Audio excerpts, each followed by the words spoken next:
धारा 498A किस प्रकार से इसका दुरुपयोग हो रहा है, मिसयूज हो रहा है, और उसके बाद में कई सारे जजमेंट मैं पहले भी आपसे बात कर चुका हूं। डिस्चार्ज का एप्लीकेशन कैसे देना है उसके बारे में बात हो चुकी है। इस पर्टिकुलर वीडियो में मैं आपसे बात करूंगा एक महत्वपूर्ण जजमेंट जो कि है Chandrabhan versus state. Honourable court ने एक गाइडलाइन इशू की और गाइडलाइन के हिसाब से कहा कि किस प्रकार से जो सेक्शन 498A है उसका मिसयूज प्रिवेंट किया जा सके, रोकथाम लगाई जा सके।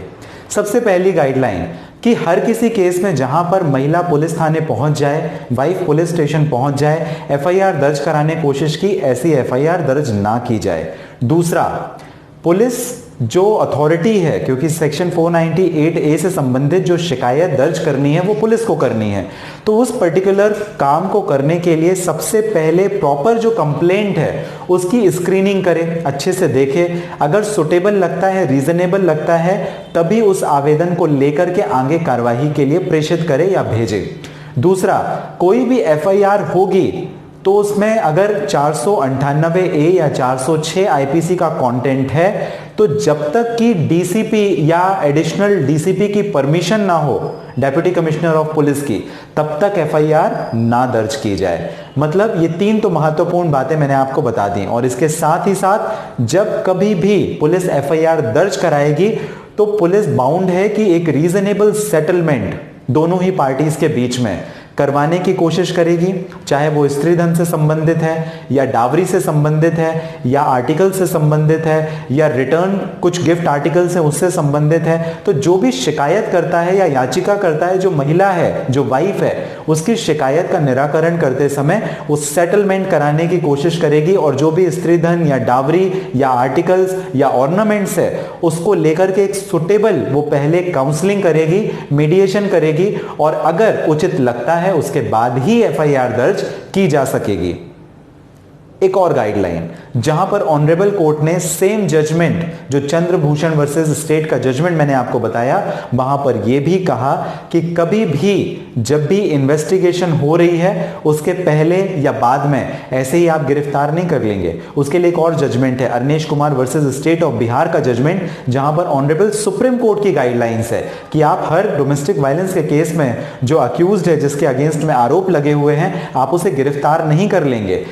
जब कभी भी अरेस्ट करनी है तो एटलीस्ट आपके पास सफिशिएंट रीजन के साथ एसीपी या डीसीपी की परमिशन भी होनी चाहिए,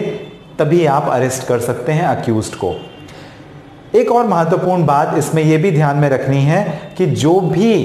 मैंने आपको ऊपर की गाइडलाइंस बताई, अगर इससे किसी को तकलीफ है, जो रिस्पोंडेंट है उसे या एप्लीकेंट है उसे, वो डीसीपी को भी अप्रोच कर सकता है और अपनी एप्लीकेशन दे सकता है।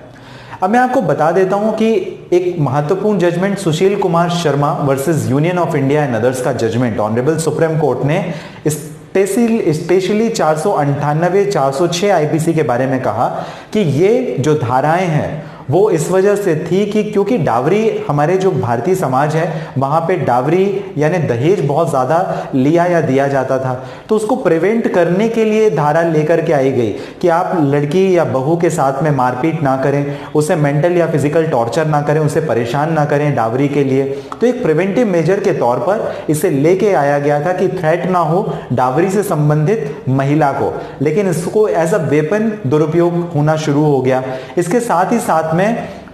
कैसे इसको प्रिवेंट करना है उसके बारे में भी समझना होगा, और इसकी वजह से जो हमारे लेजिस्लेचर्स हैं या हमारी पार्लियामेंट है, तो किस प्रकार से नियम या कायदे या कानून बनाए जाने चाहिए उसे ध्यान में रख करके ऐसे कानून बनाए जिसकी वजह से 498A